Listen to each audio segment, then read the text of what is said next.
చూడండి, అందుకనే ఈ యొక్క వాక్యానికి ఆధారంగా అపోస్తుల కార్యములు 13వ అధ్యాయము 32వ వచనం, దేవుడు యేసును లేపి పితరులకు చేసిన వాగ్దానమును మన పిల్లలకు నెరవేర్చున్నాడని మేమును మీకు సువార్త ప్రకటించుచున్నాము. చూసారా, మన పితరులు ప్రకటించిన సువార్త ఏంటంటే దేవుడు యేసయ్యను పునరుద్ధానుడిగా లేపి పితరులకు ఏ అయితే వాగ్దానాలు చేశాడో, ఎవరు మన పితరులు?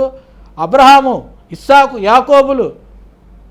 వారికి ఏ అయితే వాగ్దానాలు చేశాడో అవి మన పిల్లలకు నెరవేర్చున్నాడని సువార్త ప్రకటిస్తున్నాం అని ఇక్కడ భక్తుడు చెప్తున్నాడు. ప్రియులారా, అదే మనకి గొప్ప. మన పితరులు ఏదైతే మనకి సువార్త ప్రకటించారో అదే సువార్తని మరలా పరిశుద్ధాత్మ దేవుడు మనకి జ్ఞాపకం చేస్తున్నాడు.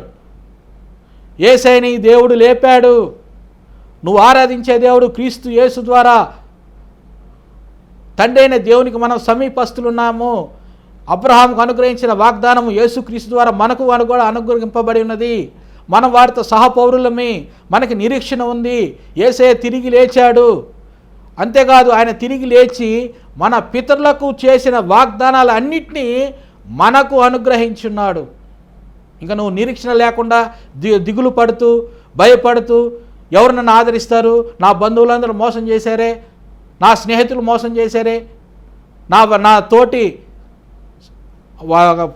పని ఎవరైతే వ్యాపారాలు చేశారో, ఉద్యోగాలు చేశారో, లేకపోతే వారితో కలిసి పార్ట్నర్స్ ఎవరైతే ఉన్నారో వారందరూ నన్ను ఇబ్బంది పెట్టారని నువ్వు భయపడాల్సిన అవసరమే లేదు. ప్రియులారా, నీకు వాగ్దానం ఉంది. నువ్వు ఎక్కడ పడిపోయినా సరే, కుటుంబ జీవితంలో పడిపోయినా, ఆర్థికంగా పడిపోయినా, ఆరోగ్యంలో పడిపోయినా సరే, నీకు వాగ్దానాలు అబ్రహాముకి దేవుడు ఏదైతే వాగ్దానం చేశాడో దాన్ని నీ జీవితంలో కూడా దేవుడు అనుగ్రహించున్నాడు.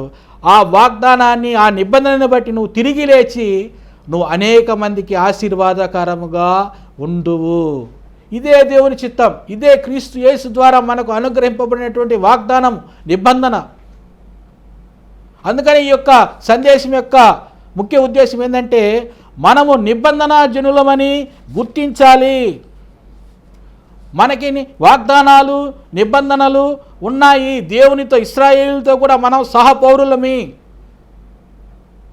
అనే విషయాన్ని మనం గుర్తించకపోతే మన జీవితాలు ఇంకా శాపంలోనే ఉంటాం. ప్రియులారా, కాబట్టి మనం నిబంధన జనులమి. మనకి వాగ్దానాలు ఉన్నాయి. దేవుడు అబ్రహాముతో ఏ అయితే వాగ్దానాలు చేసాడో అవన్నీ మన జీవితాల్లో ఆయన మనకు ఇచ్చి ఉన్నాడు యేసయ్య ద్వారా.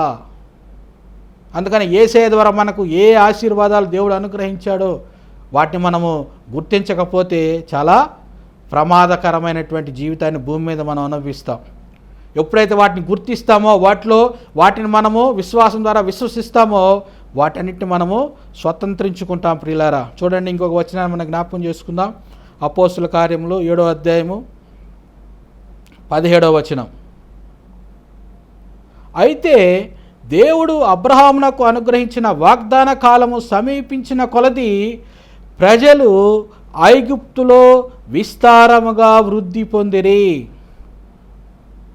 చూసారా, ఎప్పుడైతే దేవుడు వాగ్దాన కాలం ఉందంట, ఆ వాగ్దాన కాలం సమీపించిన కొలది, వాగ్దానాలు సమీపించే కొలది దేవుడు ఏం చేస్తున్నాడంట? దేవుడు తన ప్రజలని ఐగుప్తులో విస్తారముగా వృద్ధి పొందిరి. అంటే ఒకవేళ నువ్వుకున్న ఇప్పుడు ఏ పరిస్థితుల్లో ఆ పరిస్థితిలో కూడా నువ్వు వర్ధిల్లుతావంట. ఎందుకంటే అబ్రహాముకు చేసిన వాగ్దానం అలాగే ఉంది.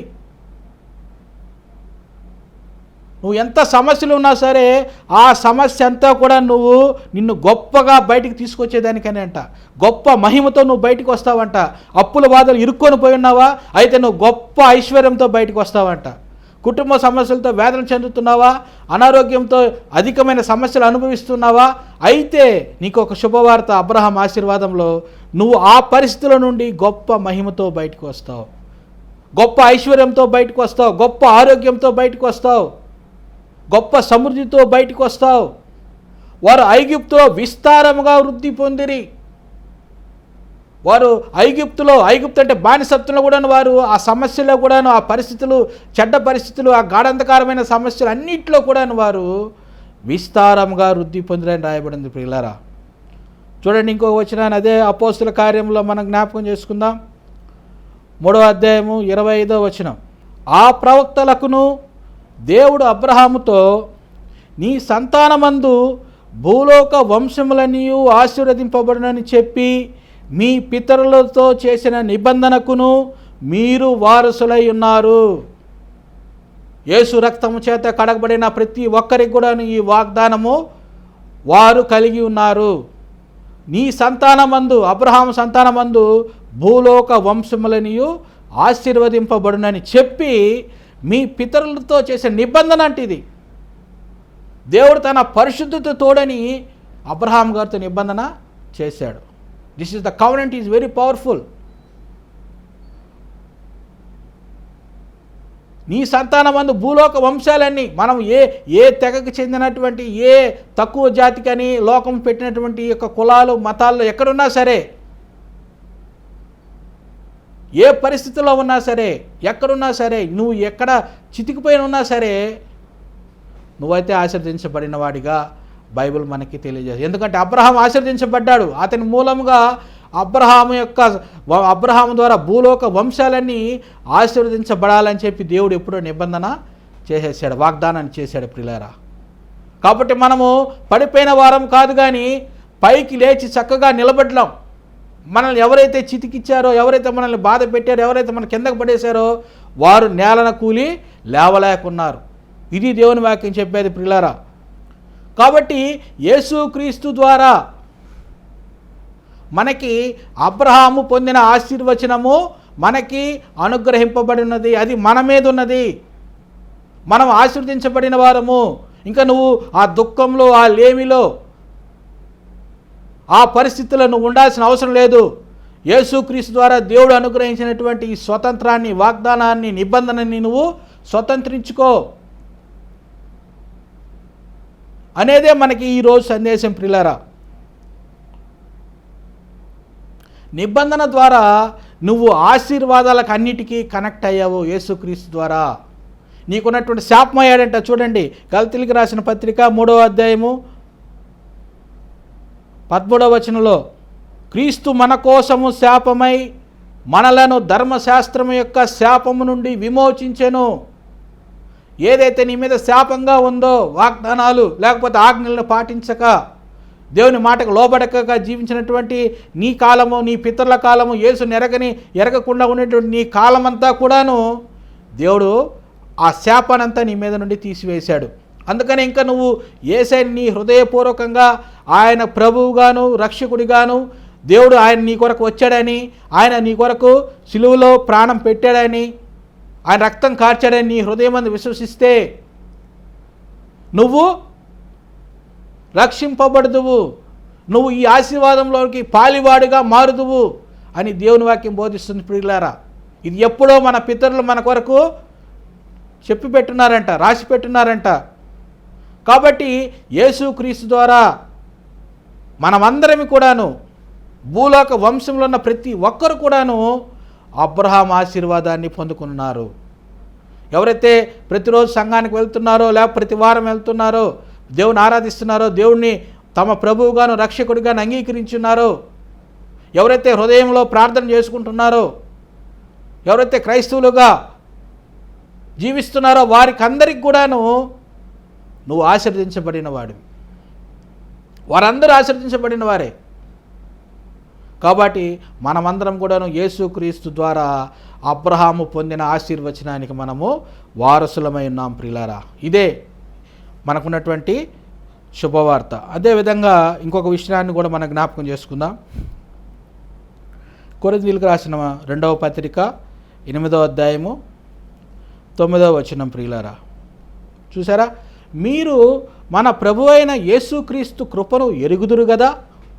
ఆయన ధనవంతుడై ఉండియు మీరు తన దారిద్ర్యము వలన ధనవంతులు కావాలనని మీ నిమిత్తము దరిద్రుడాయను. చూసారా, మనం యోహాను సువార్త 1వ అధ్యాయం 17వ వచనం చూసాం. యేసుక్రీస్తు ద్వారా కృపయు సత్యమును కలిగెను. ఈ కృప ద్వారా వచ్చింది ఏంటంటే చూడండి, ఐశ్వర్యము.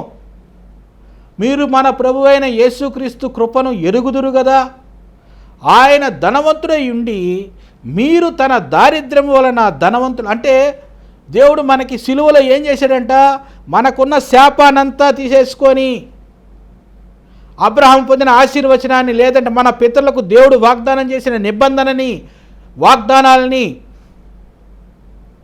దేవుడు మనకి అనుగ్రహించాడు. మా ఇతర సందేశముల కొరకు యూట్యూబ్ నందు CQSM అఫీషియల్ ఛానల్ సందర్శించగలరు. ఈ సందేశాలు మీకు ఆశీర్వాదముగా ఉన్నాయని విశ్వసిస్తున్నాము. మీరు మా పరిచర్యలో భాగస్వామ్యం కావాలని కోరుకుంటున్నాము. మీ భాగస్వామ్యం మాకెంతో ముఖ్యం. ట్యూన్లో ఉండండి. వాటిలో ప్రధానమైనది ఐశ్వర్యము మనకు అనుగ్రహించాడు. ప్రతి క్రైస్తవుడు కోటీశ్వరుడే, లేకపోతే ప్రతి క్రైస్తవుడు అన్ని విషయాలలో ఆశీర్వదింపబడిన వాడే, ఐశ్వర్యాన్ని పొందుకున్నవాడే, ధనవంతుడే అనే విషయాన్ని బైబిల్ మనకి స్పష్టంగా తెలియజేస్తుంది. ప్రియులారా, యేసుక్రీస్తు కృప ద్వారా ఆయన మన దరిద్రాన్ని తీసుకొని ఆయన తన ఐశ్వర్యాన్ని, ఆయన తన ధనాన్ని మనకి ఇచ్చాడు. ధనవంతులు కావాలనని నువ్వు భూమి మీద దరిద్రుడిగా, పేదవాడిగా ఉండాల్సిన అవసరం లేనే లేదు. ఇశ్రాయేలుకి కూడా చెప్పాడు తండ్రి అయిన దేవుడు, మీరు తలగా ఉందురు కానీ తోకగా ఉండరు. మీరు తలగా ఉంటారే కానీ తోకగా ఉండరు. కాబట్టి యేసుక్రీస్తు ద్వారా రెండో ఒక ఆశీర్వాదం ఏంటంటే, ఆయన మన దరిద్రాన్ని తీసుకొని ఆయన ధనాన్ని మనకి ఇచ్చి ఉన్నాడు. చూడండి, ఇంకా అబ్రహాం ఈ యొక్క ఆశీర్వాదంలో అబ్రహాం గారు ఎలాంటి ఆశీర్వాదాన్ని పొందుకున్నారో ధనం రీతిలో మనం కానీ గమనిస్తేనా, ఆదికాండము 13వ అధ్యాయము 2వ వచనం, అబ్రాము వెండి బంగారము పశువులు కలిగి బహుధనవంతుడై ఉండెను. చూసారా ప్రియులరా, ఇదే అబ్రహాం పొందిన ఆశీర్వచనం. దేవుడు అతను ఆశీర్వదించాడు. దేవుడు అతను నడిచిన కొలది, ఆ వాగ్దానాలని, నిబంధనలని నమ్మిన కొలది దేవుడు అబ్రహామును ఎలా చేశాడంట, వెండి బంగారము పశువులు కలిగి బహుధనవంతుడై ఉండెను. మనము కూడాను, ప్రతి క్రైస్తవుడు యేసుక్రీస్తు కృప ద్వారా బహుధనవంతులుగా ఉందురుగాక. అబ్రహాము పొందిన ఆశీర్వాదాన్ని మీరందరూ కూడాను యేసుక్రీస్తు ద్వారా అనుభవించుదురుగాక. మీ కుటుంబాలు భూలోక వంశాలకు అన్నిటికీ ఆశీర్వాదకరంగా మారునుగాక. ప్రియులారా, ఇదంతా దేవుని యొక్క చిత్తమైంది మన పట్ల ప్రియులారా. అంతేగా చూడండి, హగ్గయి గ్రంథము 2వ అధ్యాయము 8వ వచనం, వెండి నాది బంగారము నాది, ఇదే సైన్యములకు అధిపతియగు యెహోవా వాక్కు. చూసారా ప్రియులరా, వెండి నాది బంగారు నాది, ఇదే సైన్యములకు అధిపతియగు యెహోవా వాక్కు. గమనించండి, అబ్రహాం గారిని దేవుడు వెండితోనూ బంగారంతోనూ పశువులతోనూ వీటన్నిటితోనూ ఆశీర్వదించాడు. ఎందుకంటే బంగారు దేవునిదే, వెండి దేవునిదే. ఈ ఆశీర్వాదం అబ్రహాం పొందిన ఆశీర్వాదం నువ్వు స్వతంత్రించుకుందువుగాక. ఆయన వాగ్దానాన్ని, ఆయన నిబంధనని నువ్వు అనుభవించి ఈ భూమి మీద గొప్ప ఐశ్వర్యవంతుడుగా యేసుక్రీస్తు ద్వారా మారుదువుగాక.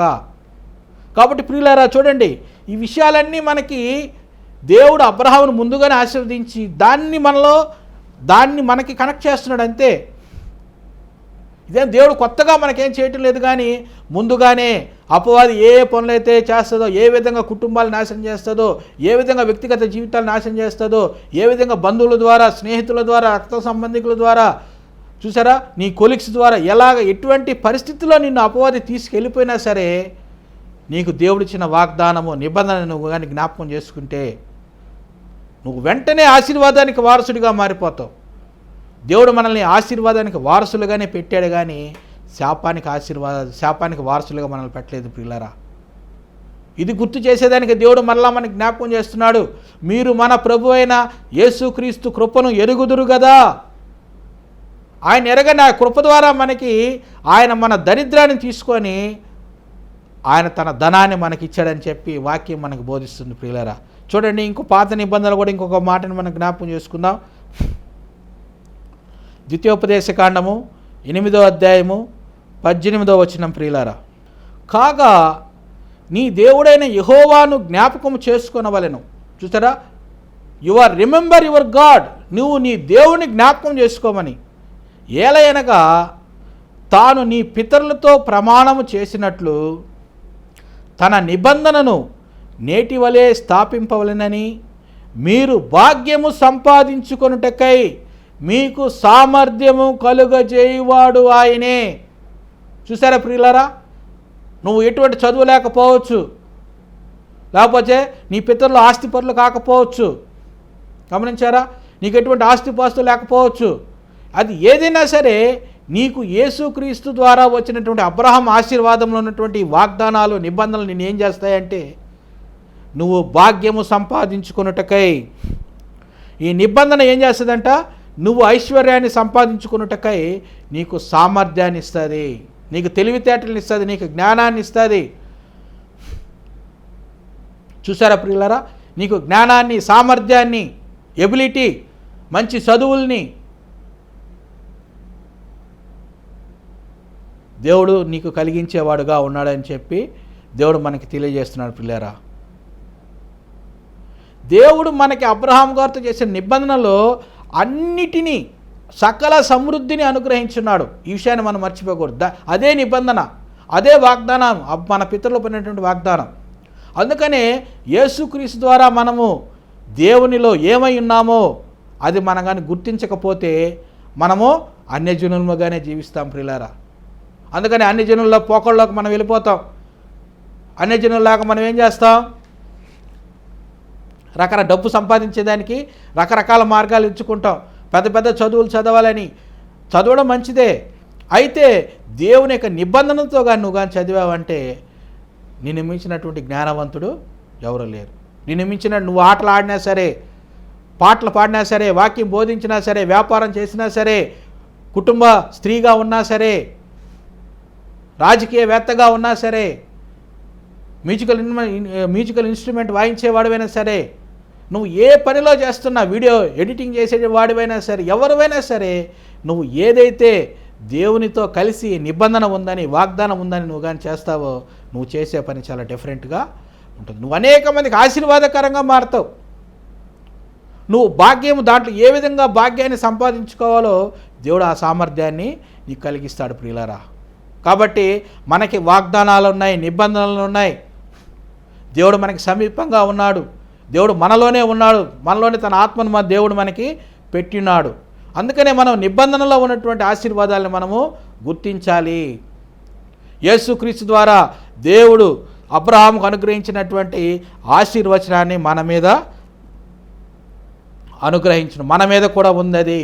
మనము కూడా దాంట్లో పాలిభారమై ఉన్నాము. నీ మూలముగా భూలోక వంశములని ఆశీర్వదించబడినటువంటి మాటలో మనము కూడా ఉన్నామని నువ్వు గుర్తించాలి ప్రియులారా. అదే చాలా ప్రాముఖ్యమైన విషయం. మూడవదిగా మనం ఇంకో విషయాన్ని మనం జ్ఞాపకం చేసుకుందాం ప్రియులారా. పేతురు భక్తుడు రాసినటువంటి మొదటి పత్రిక 2వ అధ్యాయము 24వ వచనం ప్రియులారా. మనము పాపముల విషయమై చనిపోయి నీతి విషయమై జీవించున్నట్లు ఆయన తానే తన శరీరమందు మన పాపములను మ్రాను మీద మోసుకునేను. ఆయన పొందిన దెబ్బల చేత, ఆయన పొందిన గాయముల చేత మీరు స్వస్థత నొందితిరి. చూసారా, ఇది కూడా మన మీద జరిగిపోయి నొందితిరి. మీరు ఆయన పొందిన గాయముల చేత మీరు స్వస్థత నొందితిరి. ప్రతి క్రైస్తవునికి, ఏ క్రైస్తవుడైతే వాగ్దానాలు, నిబంధనలు, దేవుని యొక్క దేవుని చేత ఆశీర్వదించబడినటువంటి అబ్రహాం ఆశీర్వాదాన్ని కలిగి ఉన్నారో వారి జీవితాల్లో శరీర సంబంధమైన స్వస్థతను కూడా పొంది ఉన్నారు. ఆయన పొందిన గాయముల చేత మీరు స్వస్థత నొందితిరి. నువ్వు ఏ విషయంలో సరే, ఎటువంటి అనారోగ్యమైనా సరే దేవుడు నిన్ను స్వస్థపరిచినటువంటి, ఆల్రెడీ స్వస్థపరిచి ఉన్నాడని చెప్పి వాక్యం మనకు తెలియజేస్తుంది. చూడండి ప్రియులారా, దీనికి ఆధారంగా యెషయా గ్రంథము, ఇక్కడ పేతురు గారు ఎక్కడి నుంచి ఈ వచనాన్ని తీసుకున్నారని మనం కనుక గమనిస్తేనా, యెషయా గ్రంథము 53వ అధ్యాయము 5వ వచనాన్ని మనం జ్ఞాపకం చేసుకుందాం. యెషయా గ్రంథము 53వ అధ్యాయం 5వ వచనం. మన అతిక్రమ క్రియలను బట్టి అతడు గాయపరచబడెను, మన దోషములను బట్టి నలుగగొట్టబడెను, మన సమాధానార్థమైన శిక్ష అతని మీద పడెను, అతడు పొందిన దెబ్బల చేత. ఆడ పేతురు గారేమో గాయముల చేత రాశాడు, ఇక్కడేమో అతడు పొందిన దెబ్బల చేత మనకి స్వస్థత కలుగుచున్నది. వాడేమో పొందితిరి. ఎందుకంటే ఆల్రెడీ పేతురు కాలానికి అపోస్తుడైన పేతురు కాలానికి ఆయన మరణించి గాయములు పొంది సమాధి చేయబడి తిరిగి లేచాడు. కాబట్టి ప్రియులారా, ఇక్కడేమో యెషయా భక్తుడు దాదాపు 750 సంవత్సరాల పూర్వం ఈయన చెప్తున్నట్టు మాట, అతడు పొందిన దెబ్బల చేత మనకు స్వస్థత కలుగుచున్నది. ఏ విధంగా నీ శరీరం అందు కలిగేటటువంటి అస్వస్థతకి కారణాలు దేని ద్వారా నువ్వు స్వస్థత పొందుతున్నావో ఇక్కడ యెషయా గారు చెప్తున్నారు. అపోస్తులైన పౌలు గారు, అపోస్తులైనటువంటి పేతురు గారు దానికి ఏం చెప్తున్నారంటే, ఆయన పొందిన గాయముల చేత మీరు స్వస్థత నొందితిరి అని మనకు తెలియజేస్తున్నారు ప్రియులారా. అంటే యేసు అబ్రహాము పొందినటువంటి ఆశీర్వచనంలో నీ శరీరంలో కూడా స్వస్థతని దేవుడు అనుగ్రహించున్నాడు. ఆయన పొందిన దెబ్బల చేత నువ్వు స్వస్థత నొందితివి. అందుకనే చూడండి, అబ్రహాము గారు కూడా ఈ విషయంలో ఆశీర్వాదంగా ఉన్నాడో లేదో మనం కనుక గమనిస్తే, ఆదికాండము 15వ అధ్యాయము 14 నుండి చదువుకుందాం ప్రియులారా. వారు 400 ఏండ్లు వీరిని శ్రమ పెట్టుదురు, వీరు ఎవరికి దాసులగుదురో ఆ జనమునకు నేనే తీర్పు తీర్చుదును.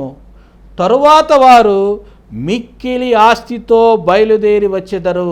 చూసారా, అబ్రహాం సంతానాన్ని గురించి దేవుడు అసలు కనీసం అబ్రహాం గారికి అప్పుడు కుమారుడు కూడా లేడు. అయితే అప్పుడే చెప్తున్నాడు దేవుడు, వారు 400 ఏండ్లు వీరిని శ్రమ పెట్టుదురు. చూసారా, ఇశ్రాయేలు ఐగుప్తు దేశంలో పడినటువంటి శ్రమ 400 ఏళ్ళు, దాన్ని ముందుగానే అబ్రహాం గారికి దేవుడు మాట్లాడుతున్నాడు. అంతేకాదు, వీరు ఎవరికి దాసులగుదురో ఆ జనమునకు నేనే తీర్పు తీరుస్తాను. ఒకవేళ నువ్వు దాస్యత్వంగా ఎవరైతే నిన్ను పెట్టుకున్నారో అది కూడా దేవుని చిత్తమే, కాబట్టి వారికి కూడా దేవుడు తీర్పు తీరుస్తాడంట. అందుకనే కదా ఇశ్రాయేల్ ఎర్ర సముద్రం దాటేటప్పుడు ఫరోకును అతని సైన్యం అంతటికి దేవుడు తీర్పు తీర్చాడు. ఎర్ర సముద్రంలో వారందరూ మునిగిపోయారు. ఇశ్రాయేలీలైతే వారు బహుక్షేమముగా దాసత్వం నుండి బయటకు వచ్చారు ప్రియులారా. సరే, ఆ విషయాన్ని నిర్గమాకాండంలో జరిగిన విషయాన్ని అబ్రహాం గారికి దేవుడు ముందుగానే అదే నిబంధన, అదే వాగ్దానం. నీ యొక్క శ్రమలు, నీ కష్టాలు, నీ బాధలు, నీ ఆర్థిక సమస్యలు అన్నీ కూడాను దేవుని చిత్తంలో వాటన్నిటి ద్వారా నువ్వు గొప్ప మహిమతో బయటికి వస్తావు. ఇదే నీకు శుభ సందేశం, ఇదే దేవుడు నీకు చెప్పేటటువంటి శుభవార్త. కాబట్టి నిన్ను ఎవరైతే ఇశ్రాయేలుని ఎవరైతే దాసులుగా చేశారో ఆ జనమునకు నేనే తీర్పు తీరుస్తాను.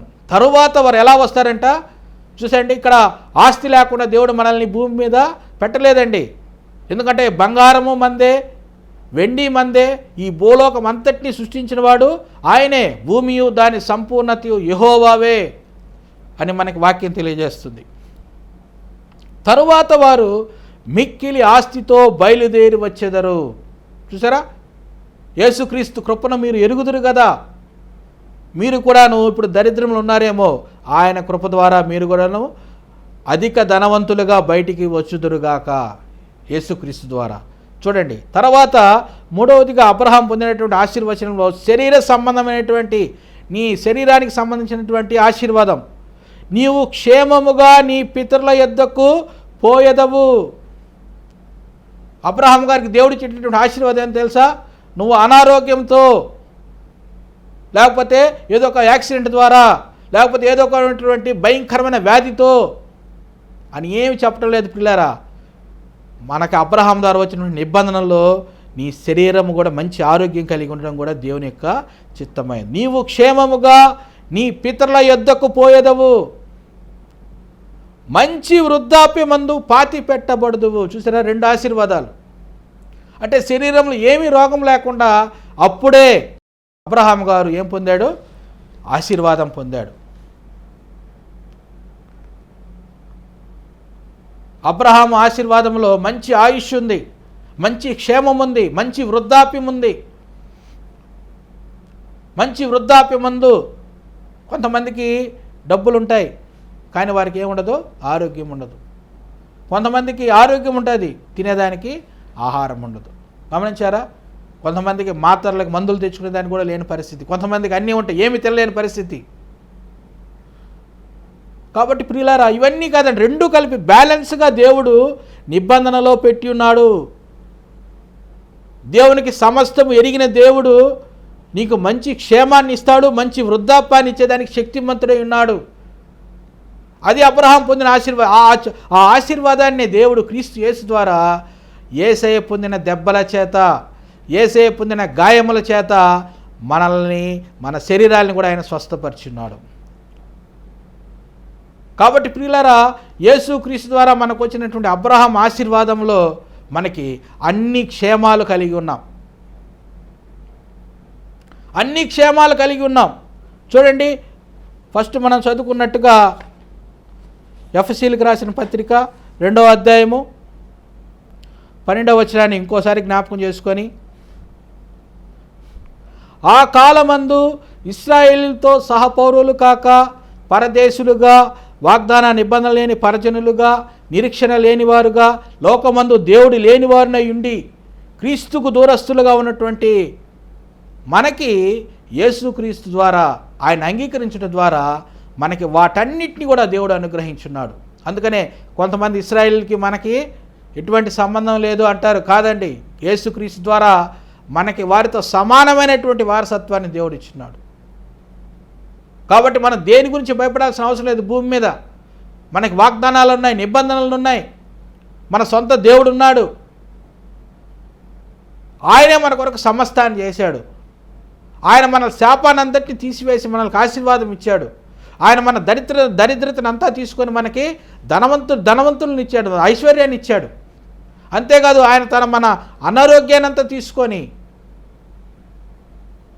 మనకి ఆరోగ్యాన్ని, స్వస్థతని ఇచ్చాడు పిల్లారా.